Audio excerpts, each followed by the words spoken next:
ಜನ್ಮಾದ್ಯಸ್ಯ ಯತೋನ್ವಯಾದಿತರತಶ್ಚಾರ್ಥೇಷ್ವಭಿಜ್ಞಸ್ವರಾಟ್ ತೇನೇ ಬ್ರಹ್ಮಹೃದಾಯ ಆದಿಕವಯೇ ಮುಹ್ಯಂತೆ M ಸೂರಯಃ ತೇಜೋ ವಾರಿಮೃದಾಂ ಯಥಾ ವಿನಿಮಯೋ ಯತ್ರ ತ್ರಿಸರ್ಗೋ ಮೃಷಾ ಧಾಮ್ನಾ ಸ್ವೇನ ಸದಾ ನಿರಸ್ತಕುಹಕಂ ಸತ್ಯಂ ಪರಂ ಧೀಮಹಿ. ನಾರಾಯಣಂ ನಮಸ್ಕೃತ್ಯ ನರಂ ಚೈವ ನರೋತ್ತಮಂ ದೇವೀಂ ಸರಸ್ವತೀಂ ವ್ಯಾಸಂ ತತೋ ಜಯಮುದೀರಯೇ. ಗೋವರ್ಧನಧರಂ ವಂದೇ ಗೋಪಾಲಂ ಗೋಪರೂಪಿಣಂ ಗೋಕುಲೋತ್ಸವಮೀಶಾನಂ ಗೋವಿಂದಂ ಗೋಪಿಕಾಪ್ರಿಯಂ. ಶ್ರೀ ಗುರುಭ್ಯೋ ನಮಃ. ಹರಿ ಓಂ.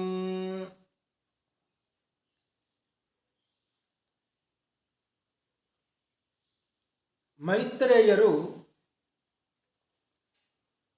ದೇವಹೂತಿಗೆ ಕಪಿಲರೂಪಿ ಭಗವಂತ ಏನು ಉಪದೇಶ ಮಾಡಿದ ಅದನ್ನು ತಿಳಿಸಿ,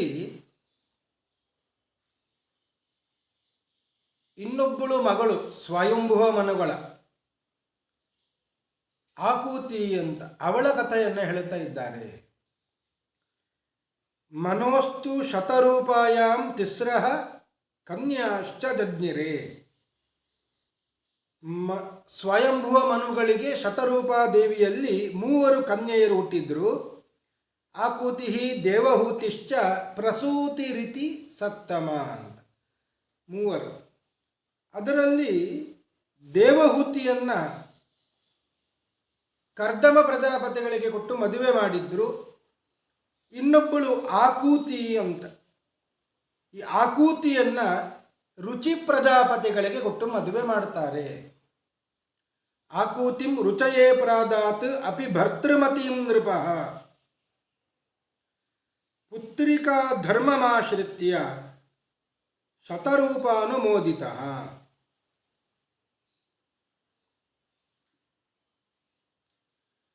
ಮದುವೆ ಕೊಡುವಾಗಲೇ ಒಂದು ಒಪ್ಪಂದ ಆಗಿತ್ತು. ತನ್ನ ಹೆಣ್ಣು ಮಗುವನ್ನು ರುಚಿ ಪ್ರಜಾಪತಿಗಳಿಗೆ ದಾನ ಮಾಡುವ ಸಂದರ್ಭದಲ್ಲಿ ಒಂದು ಒಪ್ಪಂದ, ಮಾತುಕತೆ. ನಾನು ನನ್ನ ಮಗಳನ್ನು ನಿನಗೆ ಕೊಟ್ಟು ಮದುವೆ ಮಾಡುತ್ತೇನೆ, ಮೊದಲಿಗೆ ಹುಟ್ಟಿದ ಮಗು ಗಂಡು ಮಗು ಅದನ್ನು ನನಗೆ ಕೊಡಬೇಕು ಅಂತ ಒಪ್ಪಂದ.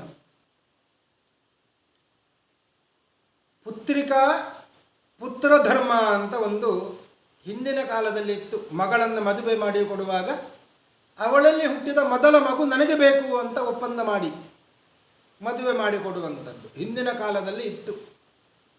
ಪುತ್ರ ಧರ್ಮ ಅಂತ ಹೇಳಿದ್ದಾರೆ. ಅದು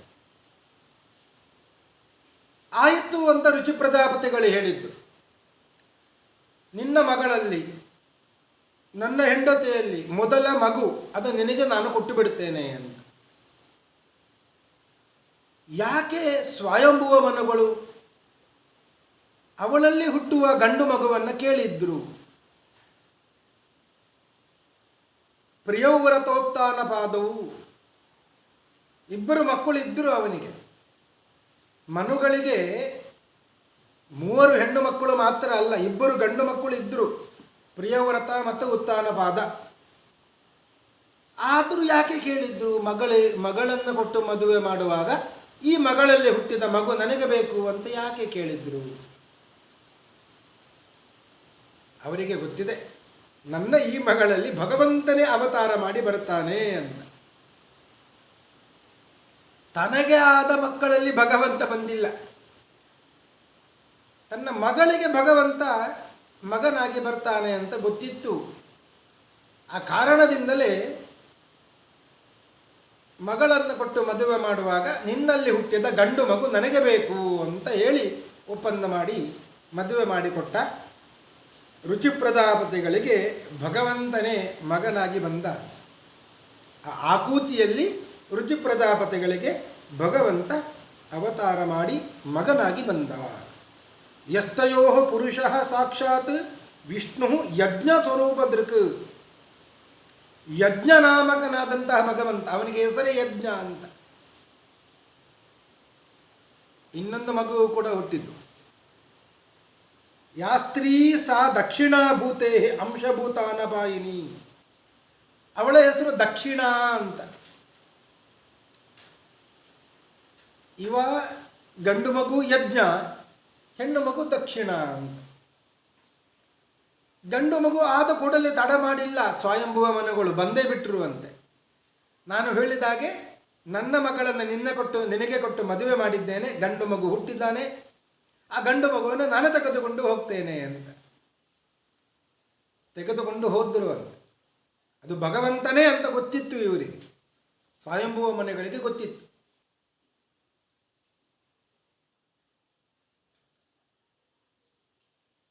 ದೊಡ್ಡವರಾದ ಮೇಲೆ ಈ ರುಚಿ ಪ್ರಜಾಪತಿಗಳ ಹುಟ್ಟಿದ ಇನ್ನೊಬ್ಬಳು ದಕ್ಷಿಣ ಅಂತ ಏನು ಮಗಳಿದ್ದಾಳೆ, ಅವಳು ಯಾರು? ಸಾಮಾನ್ಯ ಒಂದು ಸ್ತ್ರೀ ಅಲ್ಲ, ಸಾಕ್ಷಾತ್ ಲಕ್ಷ್ಮಿಯೇ ಅವತಾರ ಮಾಡಿ ಬಂದಿದ್ದು.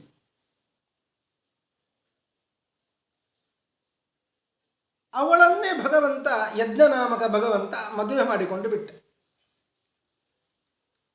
ನಮಗೆಲ್ಲ ಕಾಣುತ್ತದೆ, ರುಚಿ ಪ್ರಜಾಪತಿಗಳಿಗೆ ಒಂದು ಗಂಡು ಹುಟ್ಟಿತು, ಹೆಣ್ಣು ಹುಟ್ಟಿತು. ಗಂಡನ್ನು ತೆಗೆದುಕೊಂಡು ಹೋದರು, ಹೆಣ್ಣನ್ನು ಅದೇ ಗಂಡಿಗೆ ಮದುವೆ ಮಾಡಿ ಕೊಟ್ಟರು. ಅಣ್ಣ ಮತ್ತು ತಂಗಿ ಆಯಿತಲ್ವೇ ಅಂತ. ಇದು ಲೋಕದ ದೃಷ್ಟಿಯಿಂದ ಅಷ್ಟೇ ಅಣ್ಣ ತಂಗಿ ಅಂತ. ಆದರೆ ಆ ಯಜ್ಞನಾಮಕ ಭಗವಂತ ಯಾರು ಅಂದರೆ ಅದು ನಾರಾಯಣ. ಈ ದಕ್ಷಿಣ ಎಂಬುವ ಹುಡುಗಿ ಯಾರು ಅಂದರೆ ಅದು ಸಾಕ್ಷಾತ್ ಲಕ್ಷ್ಮೀ ದೇವಿ ಅಂತ.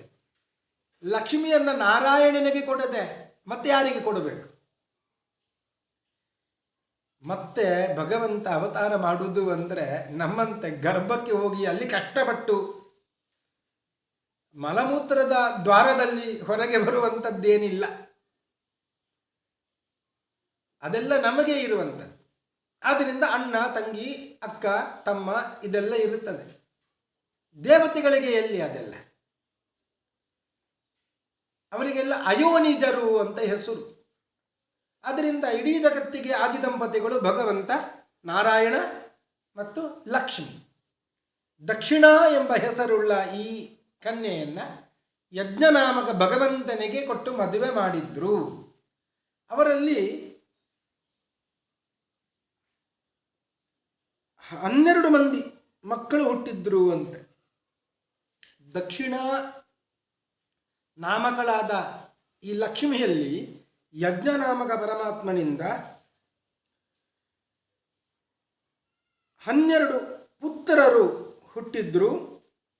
ತೋಷ, ಪ್ರತೋಷ, ಸಂತೋಷ, ಭದ್ರ, ಶಾಂತಿ, ಇಡಸ್ಪತಿ, ಇದ್ಮ, ಕವಿ, ವಿಭು, ಸ್ವಹನ, ಸುದೇವ, ರೋಚನ ಅಂತ ಈ 12 ಮಂದಿ ಮಕ್ಕಳು.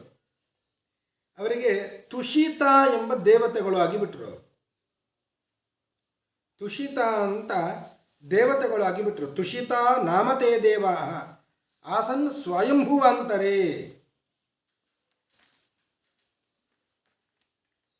ಇದು ಆಕೂತಿಯ ಕಥೆ. ಸ್ವಯಂಭುವ ಮನುಗಳ ಒಬ್ಬಳು ಮಗಳು ಆಕೂತಿಯ ಕಥೆ.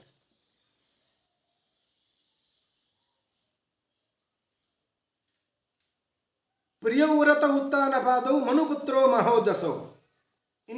ಇಬ್ಬರು ಗಂಡು ಮಕ್ಕಳು ಇದ್ದರು, ಪ್ರಿಯವ್ರತ ಮತ್ತು ಉತ್ತಾನಪಾದ ಅಂತ. ಒಟ್ಟಾರೆಯಾಗಿ ಈ 3 ಹೆಣ್ಣು ಮಕ್ಕಳು 2 ಗಂಡು ಮಕ್ಕಳಿಂದ ಇಡೀ ಲೋಕ ತುಂಬಿ ಹೋಗಿತ್ತು ಅಂತ. ನಮಗೆ ಗೊತ್ತಿದೆ, ದೇವಹೂತಿಯನ್ನು ಕರ್ದಮರಿಗೆ ಕೊಟ್ಟು ಮದುವೆ ಮಾಡಿದ್ದು ಅಂತ. ಅಲ್ಲಿಗೆ ಆಕೂತಿ ಆಯಿತು, ದೇವಹೂತಿ ಆಯಿತು. ಇನ್ನೊಬ್ಬಳು ಮಗಳಿದ್ಲಲ್ಲ, ಹೆಸರು ಪ್ರಸೂತಿ ಅಂತ.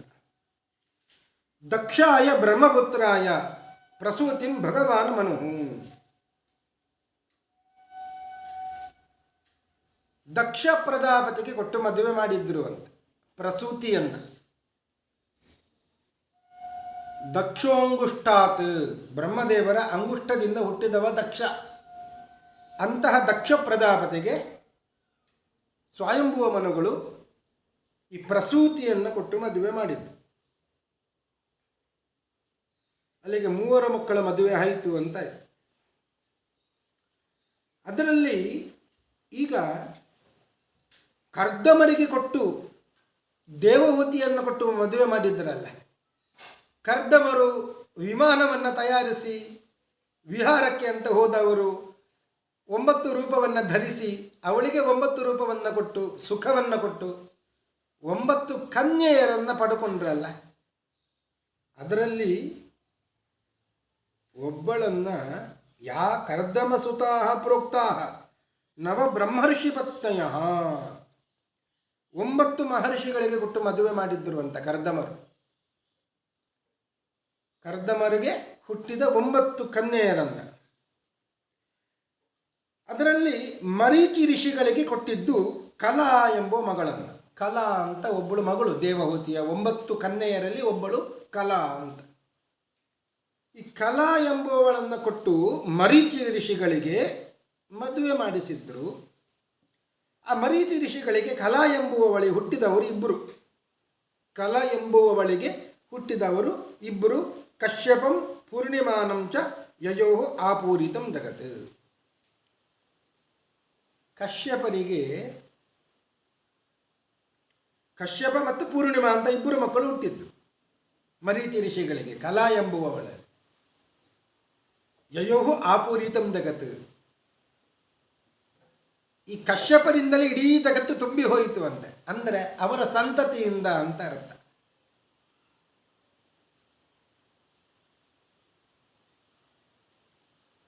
ಕಶ್ಯಪರು ಮತ್ತು ಪೂರ್ಣಿಮಾ ಅಂತ ಇಬ್ಬರು ಮಕ್ಕಳು. ಅದರಲ್ಲಿ ಪೂರ್ಣಿಮಾ ಅಂತ ಏನಿದ್ದಾಳೆ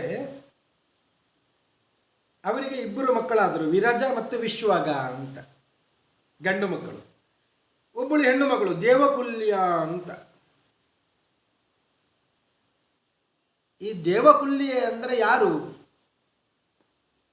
ಅವಳೇ ಮುಂದೆ ಗಂಗೆಯಾಗಿ ಬಂದಿರುವಂಥದ್ದು. ಬ್ರಹ್ಮದೇವರು ಭಗವಂತನ ಪಾದಕಮಲವನ್ನು ಪ್ರಕ್ಷಾಳನೆಯನ್ನು ಮಾಡಿದಾಗ ಆ ಪಾದಕಮಲದಿಂದ ಉತ್ಪತ್ತಿಯಾದ್ಲಲ್ಲ, ಅವಳೇ ದೇವಕುಲ್ಯ ಅಂತ. ಆ ದೇವಕುಲ್ಯೆಯೇ ಭಗವಂತನ ಪಾದೋದಕವಾಗಿ ಗಂಗೆಯಾಗಿ ಬಂದಿದ್ದಾಳೆ ಅಂತ.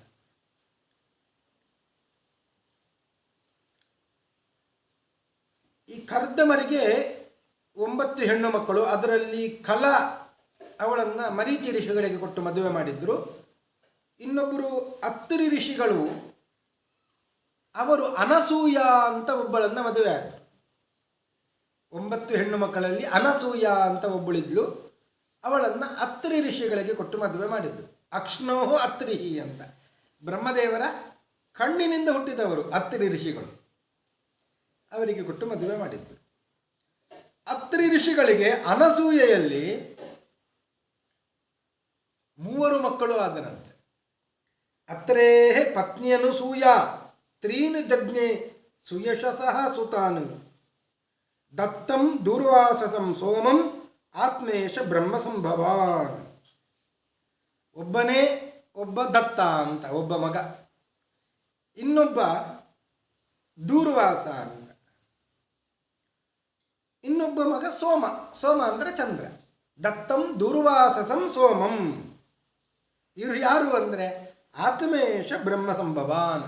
ಸಾಕ್ಷಾತ್ ವಿಷ್ಣು, ಬ್ರಹ್ಮ ಮತ್ತು ರುದ್ರ, ಈ 3 ಮದುವೆ ಮಕ್ಕಳಾಗಿ ಬಂದರು. ಅತ್ರಿ ಋಷಿಗಳಿಗೆ 3 ಮಕ್ಕಳಾದರು. ಯಾರು ಅವರು? ತ್ರಿಮೂರ್ತಿಗಳು, ಬ್ರಹ್ಮ ವಿಷ್ಣು ಮಹೇಶ್ವರರು ಮಕ್ಕಳಾಗಿ ಬಂದರು.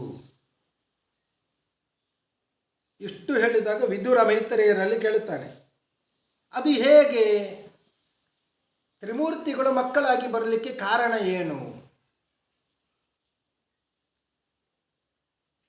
ಒಂದೇ ದೇಹದಲ್ಲಿ 3 ಮುಖ ಅಲ್ಲ, ಬೇರೆ ಬೇರೆ ಮಕ್ಕಳಾಗಿ ಬಂದಿದ್ದು. ಒಬ್ಬ ದತ್ತಾತ್ರೇಯ, ದತ್ತ ಅಂದರೆ ದತ್ತಾತ್ರೇಯ, ದತ್ತ ಅಂದರೆ ತನ್ನನ್ನು ತಾನೇ ಕೊಡಲ್ಪಟ್ಟ ಅಂತ. ಆತ್ರೇಯ ಅಂದರೆ ಅತ್ರಿಯ ಮಗ ಅಂತ ಅರ್ಥ, ದತ್ತಾತ್ರೇಯ. ಇನ್ನೊಬ್ಬ ದೂರ್ವಾಸ, ರುದ್ರ, ರುದ್ರನೇ ದೂರ್ವಾಸ. ಬ್ರಹ್ಮದೇವರಿಗೆ ಅವತಾರ ಇಲ್ಲ ಆದ್ದರಿಂದ ಚಂದ್ರನಲ್ಲಿ ಸೇರಿಕೊಂಡು ಚಂದ್ರನಾಗಿ ಬಂದರು. ಮೂವರು ಪ್ರತ್ಯೇಕ ಪ್ರತ್ಯೇಕ ಬೇರೆ ಬೇರೆ ಮಕ್ಕಳಾಗಿ ಬಂದರು.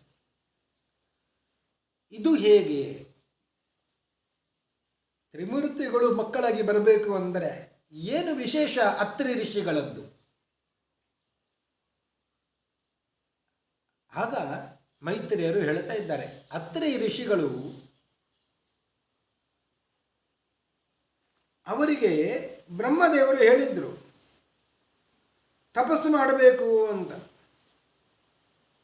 ಯಾಕೆ? ಸೃಷ್ಟಿಯನ್ನು ಪ್ರಾರಂಭ ಮಾಡಬೇಕು ಅಂತ. ಸೃಷ್ಟಿಯನ್ನು ಪ್ರಾರಂಭ ಮಾಡಲಿಕ್ಕೆ ತಪಸ್ಸಿಗೆ ಹೋದರು ಅಂತೆ. ಅಂತಹ ಅತ್ರಿ ಋಷಿಗಳಿಗೆ ಅನಸೂಯೆಯನ್ನು ಕೊಟ್ಟು ಮದುವೆ ಮಾಡಿದ್ದರು. ಸೃಷ್ಟಿ ಪ್ರಾರಂಭ ಆಗಬೇಕು ಅಂದರೆ ದೇವರ ಅನುಗ್ರಹ ಬೇಕು ಅಂತ ತಪಸ್ಸು. ಕರ್ದಮ ಋಷಿಗಳು ಕೂಡ ಹಾಗೆ, ಸೃಷ್ಟಿ ಆಗಬೇಕು ಅಂತಾದರೆ ದೇವರ ಅನುಗ್ರಹ ಇಲ್ಲದೆ ಸೃಷ್ಟಿ ಆಗುವುದಿಲ್ಲ. ಆದರೂ ಎಂತಹ ಕೆಟ್ಟ ಸೃಷ್ಟಿ ಆದೀತು. ಒಳ್ಳೆಯ ಸೃಷ್ಟಿ ಆಗಬೇಕು ಅಂದರೆ, ಒಳ್ಳೆಯ ಸಂತಾನವನ್ನು ಪಡೆಯಬೇಕು ಅಂತಾದರೆ ದೇವರ ಅನುಗ್ರಹ ಬೇಕು. ಅದಕ್ಕೆ ಬೇಕಾದ ಕಾರ್ಯವನ್ನು ಮಾಡಬೇಕು. ಅತ್ರಿ ಋಷಿಗಳು ತಪಸ್ಸು ಮಾಡಿದ್ರು ಅಂದರೆ ಬಹಳ ಕಷ್ಟವನ್ನು ಪಟ್ಟು ತಪಸ್ಸು ಮಾಡಿದ್ದಾರೆ. ಸಾಮಾನ್ಯ ತಪಸ್ಸು ಅಲ್ಲ. ಪ್ರಾಣಾಯಾಮೇನ ಸಂಯಮ್ಯ ಮನೋ ವರ್ಷಶತಂ ಮುನಿ. ಪ್ರಾಣಾಯಾಮವನ್ನು ಮಾಡಿಕೊಂಡು, ಪ್ರಾಣಾಯಾಮ ಅಂದರೆ ಗಾಳಿಯನ್ನು ತೆಗೆದುಕೊಂಡು ಒಳಗೆ ಇಟ್ಟುಕೊಳ್ಳುವಂಥದ್ದು, ಮತ್ತೆ ಏನೂ ಇಲ್ಲ. ಬೇರೆ ಯಾವುದನ್ನು ತಿನ್ನುವ ಹಾಗೆ ಇಲ್ಲ. ಗಾಳಿಯನ್ನು ತಗೊಳ್ಳೋದು, ಅದನ್ನು ಒಳಗೆ ಹಾಗೆ ಇಟ್ಟುಕೊಳ್ಳುವಂಥದ್ದು. ಎಷ್ಟು ವರ್ಷ ಮಾಡಿದ್ರು? 100 ವರ್ಷಗಳ ಕಾಲ ಮಾಡಿದ್ರು ಅಂತ. ಒಂದು ನಿಮಿಷ ಕೂಡ ಪ್ರಾಣಾಯಾಮ ಮಾಡಲಿಕ್ಕೆ ಕಷ್ಟ ಆಗ್ತದೆ. ಅಂಥದ್ದು ಅತ್ರಿ ಋಷಿಗಳು 100 ವರ್ಷ ಮಾಡಿದ್ದರು. ಅದು ಕೂಡ ಹೇಗೆ? ಅತಿಷ್ಠದ್ ಏಕಪಾದೇನ ನಿರ್ದ್ವಂದ್ವ ಅನಿಲ ಭೋಜನ. ಚಳಿ ಇದೆ, ಸೆಕೆ ಇದೆ, ನಿರ್ದ್ವಂದ, ದ್ವಂದ್ವ ಸಹಿಷ್ಣು ಅಂತ. ಚಳಿ ಇರಲಿ ತಡ್ಕೊಳ್ಳುತ್ತಾರೆ, ಸೆಕೆ ಇರಲಿ, ಬಿಸಿ ಇರಲಿ ತಡ್ಕೊಳ್ಳುತ್ತಾರೆ. ಈ ರೀತಿಯಾಗಿ ತಡೆದುಕೊಂಡು ಪ್ರಾಣಾಯಾಮ ಮಾಡುವಂಥದ್ದು. ಒಮ್ಮೊಮ್ಮೆ ಗಾಳಿ ಸೇವನೆ ಮಾಡುವಂಥದ್ದು. ಅನಿಲ ಭೋಜನ. ಅನಿಲ ಅಂದರೆ ಗಾಳಿ, ಗಾಳಿಯನ್ನು ಭೋಜನ, ಅದನ್ನೇ ಕುಡಿಯುವುದು, ಮತ್ತೆ ಏನಿಲ್ಲ. ನೀರು, ಊಟ ಯಾವುದೂ ಇಲ್ಲ. ಅತಿಷ್ಠತ್ ಏಕಪಾದೇನ, ಎರಡು ಕಾಲಲ್ಲಿ ನಿಂತು ಅಲ್ಲ, ಒಂದೇ ಕಾಲಿನಲ್ಲಿ, ಒಂಟಿ ಕಾಲಿನಲ್ಲಿ ನಿಂತು ತಪಸ್ಸು ಮಾಡಿದ್ದು. ಇಂತಹ ತಪಸ್ಸಿಗೆ ದೇವರು ಮೆಚ್ಚುತ್ತಾನೆ. ಮೆಚ್ಚಿ 3 ಬಂದರು ಅಂತೆ. 3 ಬಂದರು ಅತ್ರಿ ಋಷಿಗಳ ತಪಸ್ಸಿಗೆ ಮೆಚ್ಚಿ 3 ಎದುರುಗಡೆ ಪ್ರತ್ಯಕ್ಷರಾಗಿ ಬಂದಿದ್ದಾರೆ. ಯಾರು 3? ತ್ರಿಮೂರ್ತಿಗಳು ಬಂದರು. ಬಂದಿದ್ದು ಕೂಡ ಪ್ರತ್ಯೇಕವಾಗಿಯೇ. ಪ್ರಣಮ್ಯ ದಂಡವದ್ಭೂಮೌ ಉಪತಸ್ಥೇರ್ಹಣಾಂಜಲಿ ವೃಷ ಹಂಸ ಸುಪರ್ಣಸ್ತಾನ್ ಸ್ವೈಹಿ ಸ್ವೈಹಿ ಚಿಹ್ನೈಶ್ಚ ಚಿಹ್ನಿತಾನ್. ಬ್ರಹ್ಮದೇವರು ಹಂಸಾರೂಢರಾಗಿ ಬಂದರು. ಕೈಯಲ್ಲಿ ಕಮಂಡಲವನ್ನು ಇಟ್ಟುಕೊಂಡು ಬಂದರು. ವಿಷ್ಣುದೇವರು ಚಕ್ರವನ್ನು ಕೈಯಲ್ಲಿ ಇಟ್ಟುಕೊಂಡು ಗರುಡಾರೂಢರಾಗಿ ಬಂದರು. ರುದ್ರದೇವರು ತ್ರಿಶೂಲವನ್ನು ಇಟ್ಟುಕೊಂಡು ವೃಷಭಾರೂಢರಾಗಿ ಬಂದರು. 3 ಕೂಡ ಬೇರೆ ಬೇರೆಯಾಗಿ ಎದುರುಗಡೆ ಪ್ರತ್ಯಕ್ಷರಾಗಿ ನಿಂತಿದ್ದಾರೆ. ಅತ್ರಿ ಋಷಿಗಳು ಕಣ್ಣು ಬಿಟ್ಟು ನೋಡಿದ್ರು, 3 ಇದ್ದಾರೆ. ಅವರವರ ಆಸನ, ಅವರವರ ಆಯುಧಗಳನ್ನು ಧರಿಸಿಕೊಂಡು ಇದ್ದಾರೆ. ಅತ್ರಿ ಋಷಿಗಳಿಗೆ ಬಹಳ ಆಶ್ಚರ್ಯ ಆಯಿತು. ಪ್ರಣಮ್ಯ ದಂಡವದ್ ಭೂಮು, ದಂಡ ನಮಸ್ಕಾರ, ಸಾಷ್ಟಾಂಗ ನಮಸ್ಕಾರ ಮಾಡಿದ್ರು ಅಂತ. ನಮಸ್ಕಾರವನ್ನು ಮಾಡಿ ಭಕ್ತಿಯಿಂದ ಕೇಳುತ್ತಾ ಇದ್ದಾರೆ ಅಂತೆ. ನಾನು ತಪಸ್ಸು ಮಾಡಿದ್ದು ಭಗವಂತನನ್ನ ಒಬ್ಬನನ್ನೇ. ನೋಡಿದ್ರೆ ನೀವೆಲ್ಲ ಬಂದು ಬಿಟ್ಟಿದ್ದೀರಲ್ಲ, ಮೂವರು ಬಂದಿದ್ದೀರಲ್ಲ. ಎಲ್ಲರ ಒಳಗೆ ಇರುವ ಭಗವಂತ ವಿಷ್ಣುವನ್ನ ಕುರಿತು ತಪಸ್ಸು ಮಾಡಿದ್ದು ನಾನು. ಅದು ಹೇಗೆ? ಸೃಷ್ಟಿ ಮಾಡುವವರಲ್ಲಿ ಇರುವ ಭಗವಂತ, ಲಯ ಮಾಡುವವರಲ್ಲಿ ಇರುವ ಭಗವಂತನ ರೂಪವನ್ನು ಚಿಂತಿಸಿಕೊಂಡು ತಪಸ್ಸು ಮಾಡಿದ್ದು. ತಪಸ್ಸು ಮಾಡಿದ್ದು ಯಾರನ್ನ? ವಿಷ್ಣುವನ್ನು. ಬಂದಿದ್ದು ಪ್ರತ್ಯೇಕವಾಗಿ ಮೂವರು. ಅದು ಹೇಗೆ ಬಂದಿರಿ ಅಂತ ಕೇಳಿದರು.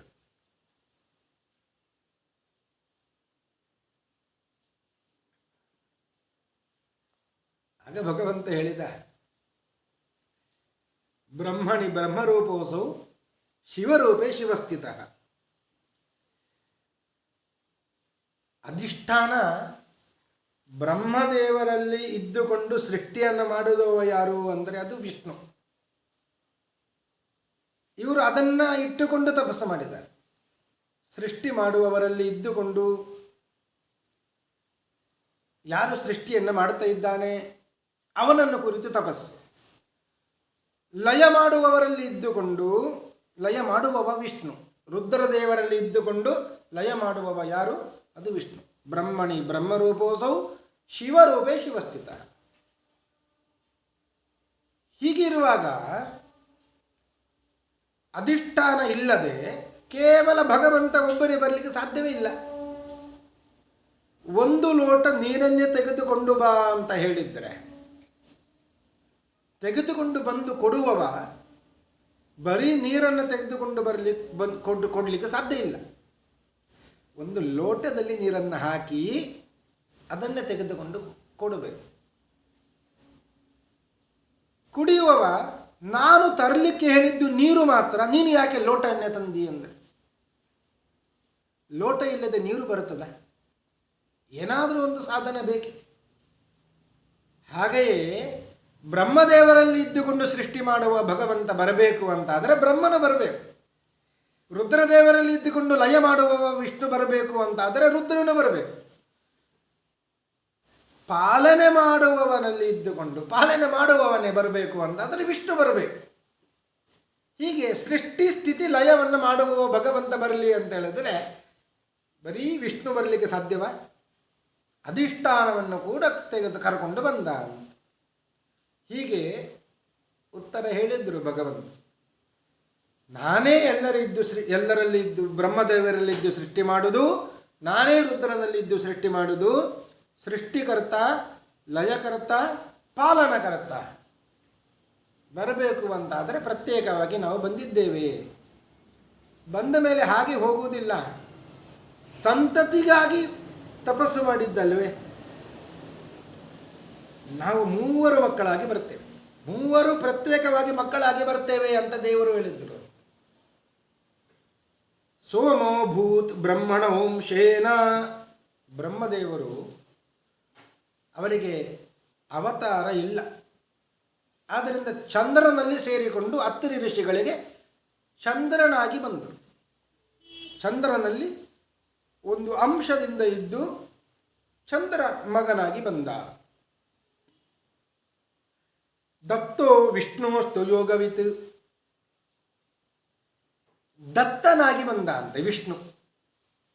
ದತ್ತ ಅಂದರೆ ಏನು? ಕೊಡಲ್ಪಟ್ಟವ ಅಂತ, ತನ್ನನ್ನೇ ತಾನು ಕೊಡಲ್ಪಟ್ಟವ ಅಂತ. ಕೇವಲ ದತ್ತ ಅಂತ ಉಳಿದಿಲ್ಲ, ಆತ್ರೇಯ ಅಂತ ಒಂದು ಸೇರಿತು. ಯಾಕೆ? ದಂಪತಿಗಳಿಗೆ ಬಂದವ, ದಂಪತಿಗಳಿಗೆ ತನ್ನನ್ನೇ ತಾನು ಕೊಟ್ಟವ. ತಾಯಿಯ ಹೆಸರು ಸೇರಿಕೊಂಡಿತು, ಅತ್ರಿಯ ಮಗ ಅಂತ. ತಂದೆಯ ಹೆಸರು ಸೇರಿಕೊಂಡಿತು, ಅತ್ರಿಯ ಮಗ ಅಂತ. ಆತ್ರೇಯ, ಅತ್ರಿಯ ಮಗ ಆತ್ರೇಯ. ಇನ್ನು ದತ್ತ ಅಂದರೆ ತನ್ನನ್ನು ಕೊಡಲ್ಪಟ್ಟವ.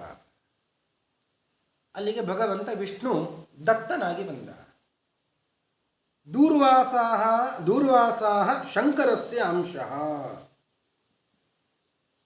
ರುದ್ರದೇವರ ಅಂಶ ಅದು ದೂರ್ವಾಸ. ದೂರ್ವಾಸ ಮುನಿಗಳಾಗಿ ಮಗನಾಗಿ ಬಂದರು. ನಿಬೋಧಾಂಗಿರಸ ಪ್ರಜಾಹ. ಹೀಗೆ ಮೂವರು ಕೂಡ ಪ್ರತ್ಯೇಕವಾಗಿ ಮಕ್ಕಳಾಗಿ ಬಂದರು. ನಾವೆಲ್ಲ ತಿಳ್ಕೊಂಡಿದ್ದೇನು, ದತ್ತಾತ್ರೇಯ ಅಂದರೆ ಒಂದೇ ದೇಹ, ಆ ದೇಹದಲ್ಲಿ ಒಂದು ಮುಖ ರುದ್ರನ ಮುಖ, ಇನ್ನೊಂದು ಮುಖ ವಿಷ್ಣುವಿನ ಮುಖ, ಇನ್ನೊಂದು ಮುಖ ಬ್ರಹ್ಮನ ಮುಖ ಅಂತ. ಆದರೆ ಭಾಗವತ ಹಾಗೆ ಹೇಳುವುದಿಲ್ಲ. ಅತ್ತರಿ ಋಷಿಗಳಿಗೆ ತಪಸ್ಸನ್ನು ಮಾಡುವಾಗ ಪ್ರತ್ಯೇಕವಾಗಿ ಮೂವರೂ ಬಂದಿದ್ದಾರೆ ಮತ್ತು ಮೂವರು ಬಂದು ಅನುಗ್ರಹ ಮಾಡಿ ತಮ್ಮನ್ನೇ ತಾವು ಮಕ್ಕಳಾಗಿ ಬಂದಿದ್ದಾರೆ, ತಮ್ಮನ್ನೇ ತಾವು ಕೊಟ್ಟುಕೊಂಡಿದ್ದಾರೆ. ಹೀಗೆ ಅತ್ರಿ ಋಷಿಗಳಿಗೆ ಮತ್ತು ಅನಸೂಯ ದಂಪತಿಗಳಿಗೆ ತ್ರಿಮೂರ್ತಿಗಳು ಮಕ್ಕಳಾಗಿ ಬಂದ ಕಥೆ. ಹೀಗೆ ಅತ್ರಿ ಅಂದರೆ ಏನು? ದೇವರು ತ್ರಿಮೂರ್ತಿಗಳು ನಮಗೂ ಕೂಡ ಮಕ್ಕಳಾಗಿ ಬರಬೇಕು ಅಂತಾದರೆ ನಾವು ಕೂಡ ಅತ್ರಿ ಅನಸೂಯರಾಗಬೇಕು. ಇದು ಭಾಗವತ ಕೊಡುವ ಸಂದೇಶ. ಏನು ಅತ್ರಿ? ಅತ್ರಿ ಅಂದರೆ ತ್ರಿ ಇಲ್ಲದ್ದು, ತ್ರಿ ಇಲ್ಲದ್ದು. ಆ ಅಂದರೆ ನಿಷೇಧ. ತ್ರಿ ಇಲ್ಲದ್ದು ಅಂದರೆ ಮೂರನ್ನು ಬಿಟ್ಟವ ಅಂತ. ಮೂರನ್ನು ಯಾರು ಬಿಟ್ಟಿದ್ದಾರೆ ಅವರಿಗೆ ಭಗವಂತ ಬರ್ತಾನೆ. ಏನು ಮೂರು? ತ್ರಿವಿಧಂ ನರಕಸ್ಯೇದಂ ದ್ವಾರಂ ನಾಶನಮಾತ್ಮನಃ. ಯಾರಿಗೆ ನರಕ ಬೇಕು, ನರಕಕ್ಕೆ ಹೋಗಬೇಕು ಅಂತ ಇದ್ದಾರೋ ಅವರಿಗೆ ಮೂರು ಇದೆ. ಅದಕ್ಕೆ ಬಾಗಿಲು, ನರಕಕ್ಕೆ ಹೋಗಲಿಕ್ಕೆ ಮೂರು ಬಾಗಿಲು. ಕಾಮ, ಕ್ರೋಧ ತಥಾ ಲೋಭ. ಕಾಮ, ಕ್ರೋಧ, ಲೋಭ ಅಂತ ಅದು ನರಕಕ್ಕೆ ಹೋಗುವ ಬಾಗಿಲು ಅಂತ. ಕಾಮ, ಕ್ರೋಧ, ಲೋಭ, ಈ ಮೂರು ಇದ್ದರೆ ಸೀದಾ ನರಕಕ್ಕೆ ಹೋಗಬಹುದು. ಆದ್ದರಿಂದಲೇ ಸಿಟ್ಟು, ಕಾಮ, ಲೋಭ ಅದನ್ನು ಬಿಡಬೇಕು ಅಂತ. ತಸ್ಮಾತ್ ಏತತ್ರಯಂ ತ್ಯಜೇತ್. ಈ ಮೂರನ್ನು ಬಿಡಬೇಕು. ಅತ್ರಿ ಅಂದರೆ ಏನು? ತ್ರಿ ಅಂದರೆ ಮೂರು. ಯಾವುದು? ಕಾಮ, ಕ್ರೋಧ, ಲೋಭ. ಈ ಮೂರನ್ನು ಆ ಅಂದರೆ ನಿಷೇಧ, ಬಿಟ್ಟವರು ಅಂತ. ಈ ಮೂರನ್ನು ಬಿಟ್ಟವರು ಅತ್ರಿ ಋಷಿಗಳು. ಆದ್ದರಿಂದ ಭಗವಂತ ಬಂದ. ನಾವು ಕೂಡ ಮೂರನ್ನು ಬಿಟ್ಟರೆ ನಮಗೂ ಭಗವಂತನೇ ಬರ್ತಾನೆ. ಬರೀ ಗಂಡ ಮೂರು ಬಿಟ್ಟಿದ್ದಾನೆ, ಹೆಂಡತಿ ಅವಳು ಒಂದು ಬಿಟ್ಟಿದ್ದಾಳೆ. ಅವಳ ಹೆಸರು ಅನಸೂಯ ಅಂತ. ಅನಸೂಯ ಅಂದರೆ ಏನು ಅರ್ಥ? ಅಸೂಯ ಇಲ್ಲದವಳು, ಮಾತ್ಸರ್ಯ ಇಲ್ಲದವಳು. ಅಸೂಯ ಇಲ್ಲದವಳು ಅನಸೂಯ. ಹಾಗಾದರೆ ಕಾಮ, ಕ್ರೋಧ, ಲೋಭ, ಮಾತ್ಸರ್ಯ ಇದನ್ನ ಯಾರು ಬಿಟ್ಟಿರುತ್ತಾರೋ, ಅದರ ಒಟ್ಟಿಗೆ ಮೋಹ ಮತ್ತು ಮದ ಯಾರು ಬಿಟ್ಟಿರ್ತಾರೋ ಅಲ್ಲಿಗೆ ಮಕ್ಕಳಾಗಿ ಭಗವಂತನೇ ಬರ್ತಾನೆ. ವಿಶೇಷ ಸನ್ನಿಧಾನವಾದರೂ ಇರುತ್ತದೆ. ಇದು ಭಾಗವತ ಕೊಡುವ ಸಂದೇಶ. ದಂಪತಿಗಳು ಮಕ್ಕಳನ್ನು ಬಯಸುವಾಗ ಕಾಮ, ಕ್ರೋಧ, ಲೋಭ, ಮಾತ್ಸರ್ಯವನ್ನು ಬಿಡಬೇಕು. ಇನ್ನೊಬ್ಬರ ಏಳಿಗೆಯನ್ನು ನೋಡಿ ಹೊಟ್ಟೆ ಉರಿ ಪಡ್ಕೊಳ್ಳುವಂಥದ್ದನ್ನು ಬಿಡಬೇಕು. ಆಗ ಭಗವಂತ ಮಕ್ಕಳಾಗಿ ಬರ್ತಾನೆ. ಭಗವಂತ ಬರದೇ ಇದ್ದರು ಒಳ್ಳೆಯ ಮಕ್ಕಳು ಅಂತೂ ಹುಟ್ಟುತ್ತಾರೆ. ಇದು ಭಾಗವತ ಕೊಡುವ ಸಂದೇಶ.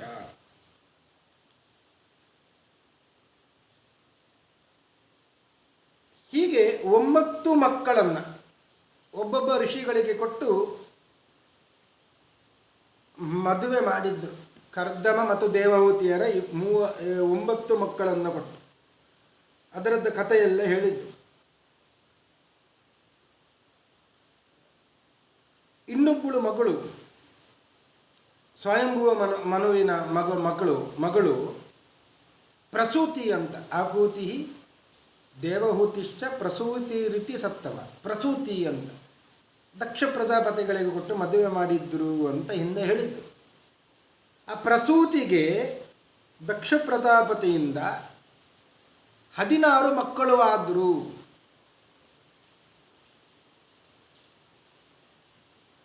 ಪ್ರಸೂತಿಂ ಮಾನವೀಂ ದಕ್ಷ ಉಪಯೇಮೇ ಹ್ಯಜಾತ್ಮದಃ.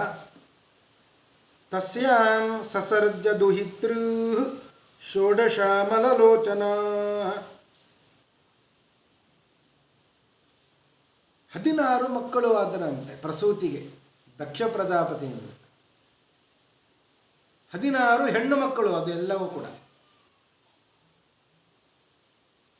ಅವರ ಹೆಸರನ್ನು ಹೇಳ್ತಾರೆ: ಶ್ರದ್ಧಾ, ಮೈತ್ರಿ, ದಯಾ, ಶಾಂತಿ, ತುಷ್ಟಿ, ಪುಷ್ಟಿ, ಕ್ರಿಯೋನ್ನತಿ, ಬುದ್ಧಿ, ಮೇಧಾ, ತಿತಿಕ್ಷಾ, ಹ್ರೀ, ಮೂರ್ತಿ, ಧರ್ಮಸ್ಯ ಪತ್ನಿಯ.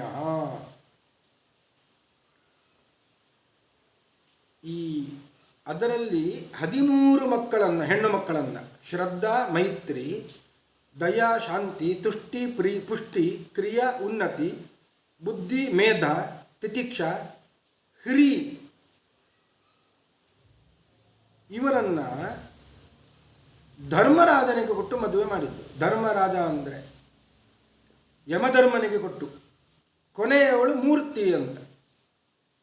ಈ 13 ಹೆಣ್ಣು ಮಕ್ಕಳನ್ನು ಯಮಧರ್ಮನಿಗೆ ಮದುವೆ ಮಾಡಿ ಕೊಟ್ಟರು. ಅವರ ವಂಶ ಅದು ವೃದ್ಧಿ ಆಯಿತು. ಇನ್ನು ಇಬ್ಬರು ಸ್ವಧಾ ಮತ್ತು ಸ್ವಾಹ ಅಂತ. ಸ್ವಧಾ, ಸ್ವಾಹ 14ನೆಯದ್ದು ಮತ್ತು 15ನೆಯದ್ದು. ಅವರಿಬ್ಬರನ್ನು ಕೂಡ ಅಗ್ನಿದೇವನಿಗೆ ಮದುವೆ ಮಾಡಿ ಕೊಟ್ಟರು. ಇನ್ನು ಒಬ್ಬಳು ಉಳಿದ್ಲು, ಅವಳೇ ಸತಿ ಅಂತ. 16ನೆಯವಳು ಸತಿ. ಈ ಸತೀದೇವಿಯನ್ನ ರುದ್ರದೇವರಿಗೆ ಮದುವೆ ಮಾಡಿ ಕೊಟ್ಟರು.